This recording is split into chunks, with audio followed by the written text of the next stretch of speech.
I'm Ed Phillips, and this is Business Today on Business YouTube Video. My guest is Al Loveland from Strabo.com, and he's going to talk about business strategy that will help you in 2021.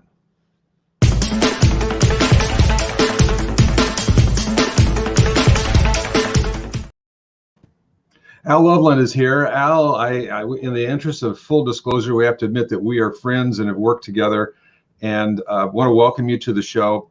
You are a business strategist and have a specialty that I'd like to hear about so that we can share that with our viewers. Ed, a pleasure to be with you. I'm very happy to be here today and kind of share my expertise with you and your viewers. It's great. Tell us about your business and very briefly the name of it, because it's a little bit of an unusual name. It's Strabo.com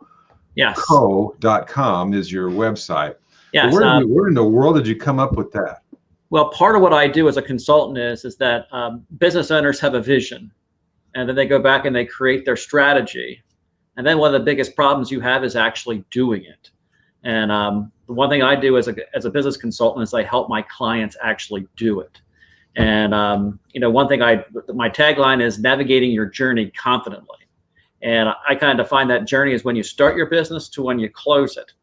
And so in between, there's a lot of things that happen. And when I started my business journey personally, I went back and I thought when I was creating my brand story was, who is somebody who's a great philosopher, but also a great guide. And I found that in ancient Rome, the person who was the father of geography was a man named Strabo. And so he went back and he created maps, and I thought that'd be a great name for my company because, as you know, in running a business, it's a journey and you never know what's going to hit you each day. Boy, nothing could be more true than that. Just when you think you've got it figured out, that's when something explodes. But tell us a little bit. I think there are a lot of, especially in the small business world, when I have started businesses in the past, I didn't really have a strategy. You have this burning desire, which is great. Mm-hmm. And you have to have some of that or a lot of it.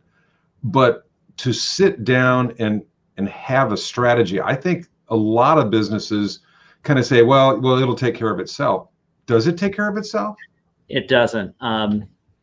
There's really, I think, that burning idea you speak of. Mm-hmm. And then the second thing is that you have to have a strategy. And once you have your strategy about how you're going to put it into practice, and that strategy consists of what your actions, your behaviors, your timelines, the resources that you're going to need, and then you have to do it. And the one thing that I have on my site is one of my favorite quotes is from that great philosopher Mike Tyson. He used to say, "Everybody had a plan against me until I punched them in the face." And the one thing as a business owner is that you're going to have your great plan and you're going to have your strategy, which is your roadmap, but then you're going to have to do it. And most of the things what happens is your reaction to the things that happen to you along the way. And it's those little decisions that you make each day that makes you better. And that's one thing, as we'll talk about this more, is what I call my 4 Ps. Is on that journey, do you have the right people in the right positions, following the right processes to get the performance that you're looking for, to get the results for your organization? Have you noticed, Al, and I have noticed this, and I'm sure you have too, that people confuse strategy with tactics? Can you take just a moment, give us a couple of lines on the difference so we're crystal clear on what we're talking about here? Yeah, it's exactly the point, because one person we're both familiar with, Scott Romeo, who's the strategy expert, always says that you got to have a strategy in order to get your business from where you are to where you want to be. In a lot of cases, people have goals, he says. Mm-hmm. These are the goals that I want to have, but what's your strategy for implementing those goals? And what Scott does is he helps you with that strategy. Once you get that strategy, then you have to do it. And that's where I come in, to be able to help somebody do it. And so you've got to have your plan. So like from the standpoint, if, the one thing that people have always tried to do is lose weight. So you go back and you say, well, I want to lose 25 pounds by Memorial Day. Well, how are you going to do that? And so your strategy is, diet, exercise, kind of understanding the things that you're going to go out and implement. And then I come in and help you with that actual implementation. A strategy is, I'm going to make a bold statement here. A strategy is basically worthless if you don't implement it. I mean, absolutely. I kind of feel that way about mission statements as well. Mission statement is great.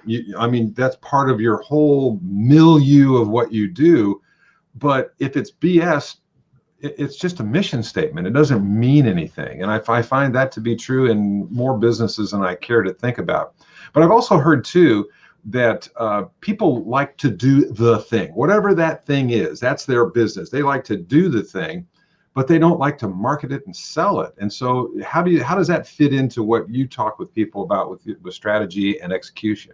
One point that you had there before is Governor Jerry Brown of California, and one of those things that a broken clock is right twice a day, was that he said everybody likes to strategize because you don't have to do anything. There you go. Once you have to be able to go in, like everybody likes to go and sit behind it. And you probably know strategic planning sessions where you go into a session and you create the strategy, and it's very important, but you actually haven't done anything yet because you actually have to do it. And then the other part of it is that it has to work. And so those are things that, as part of that journey management, and we'll talk later about what I call a journey scorecard, is how you go back and have those conversations in those signpost meetings about how well you're doing and those adjustments that you have to make. That sort of dovetails into what I like to help clients with, which is the actual clarity of what you're doing, and the communication involved. Because if you don't have that back and forth, let's face it, if everybody's on the same page and the same page is in different books, that's right. Probably not going to be very helpful. And I found that there is a serious under communicating within a business of exactly what we're doing. I have found the best over the years when I've worked for other people, the best bosses were those that said, there's the hill. You see the hill right over there? We're the people, and that's the hill we're going to take. And it's like, oh, okay, we get that. So how do we do that? And then he lays out the exact tactics on how to do that. It's sort of a George Patton kind of thing. Absolutely. And again, I don't want to poo-poo strategy, because if you don't have a strategy, you'll never get to that hill. Right. And so that's the one thing as a business leader, is that you have to have that strategy. Exactly. But then you also have to have that ability to implement it. And then you have to have the people and things, because one thing that I saw once from Gallup it said that businesses that start out, 90% make it to a year, mm-hmm. half make it to 5 years, and only about 30% make to 10 years. And the big thing is, what happens are the changes that happen to you along that journey, and are you prepared to be able to adapt and change? And that's the one thing is, go ahead. I was just going to say, and ask yourself, how many home companies or family companies make it to the second or third generation successfully? And it's not a very big number. You mentioned 4 Ps earlier. I want to go over those and in more detail so that we know what those 4, I'm holding up 5 fingers, 4 Ps are. We're going to do that when we continue. Stay with us. Yep.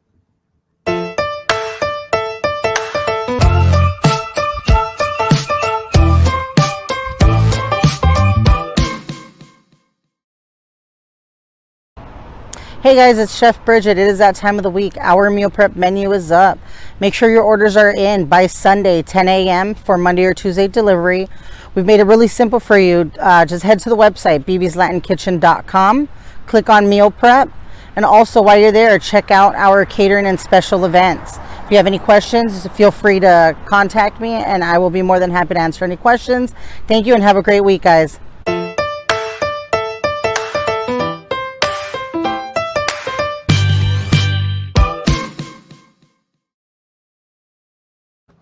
Al Loveland of StraboCo.com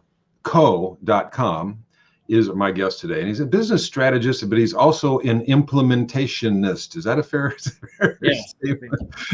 Well, earlier you mentioned, I love alliterations. And I'll tell you why, because when I specialize in communications, these become memorable. And a part of communicating is, oh, what did they just say? And if you can make something memorable, one of the ways to do it is to have an alliteration. So list your 4 Ps for us, and then let's go through them one by one so we know what we're talking about.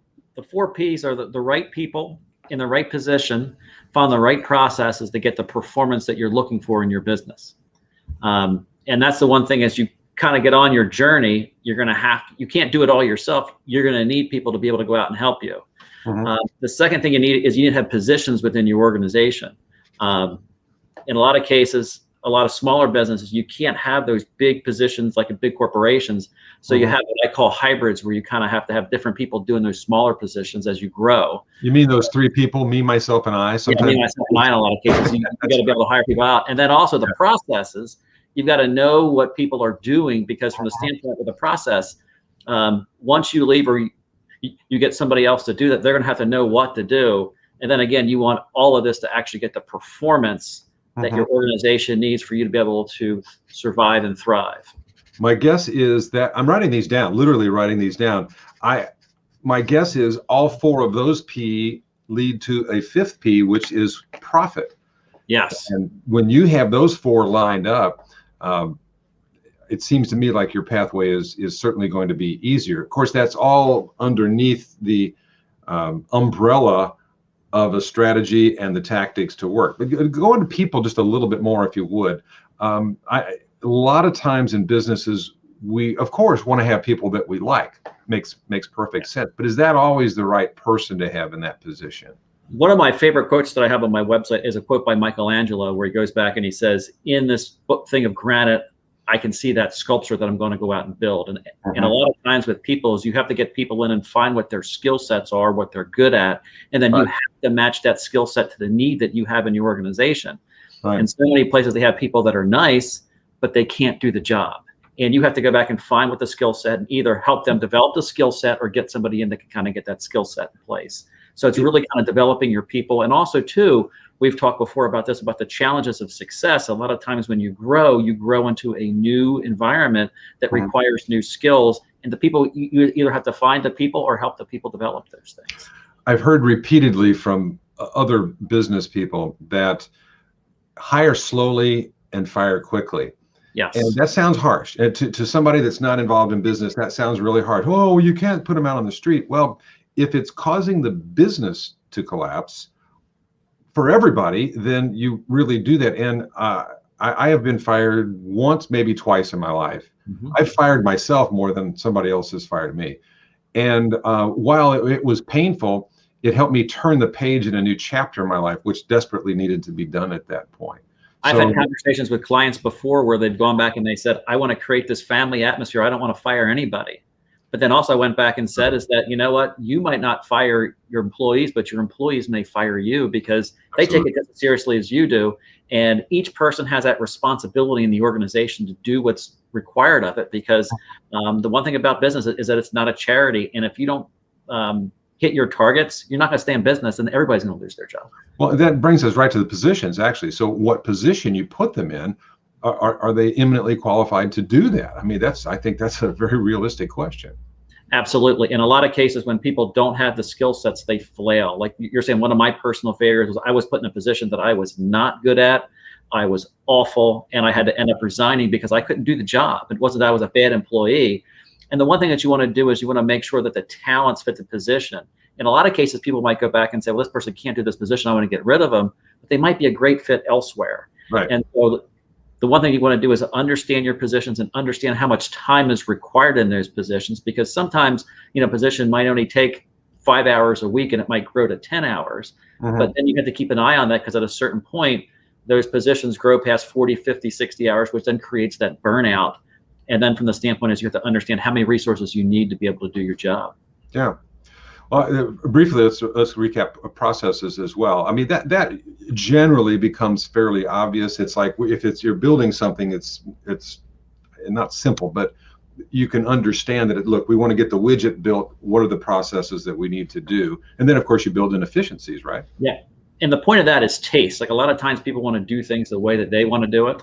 Right. And so they might like this. And when you create those procedures, it does two things. It creates that common language for the organization, like what I like to call the language of results. You have the same language. Everybody understands what they should be doing, what's good and what's bad.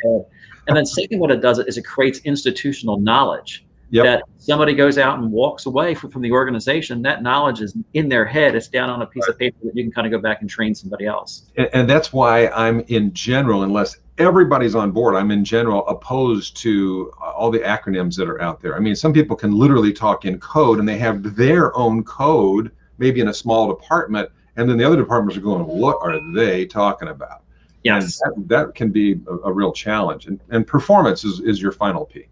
Yeah, and performance is what you're trying to do. Back to that strategy is you're trying to do these actions, behaviors in a timeline, and you're trying to create those fruits. And are those fruits materializing as designed? And if not, why not? And one thing I talked before too about what I call a journey scorecard is it's really a 3-step process for performance. Is are your people doing the actions, behaviors, and timelines? Are they doing things correctly or not? Right. The second thing is that are the results materializing as designed? And then third is what's going on in the environment around you. There's a great story, like we're both old enough to probably get something from Blockbuster, right? We'd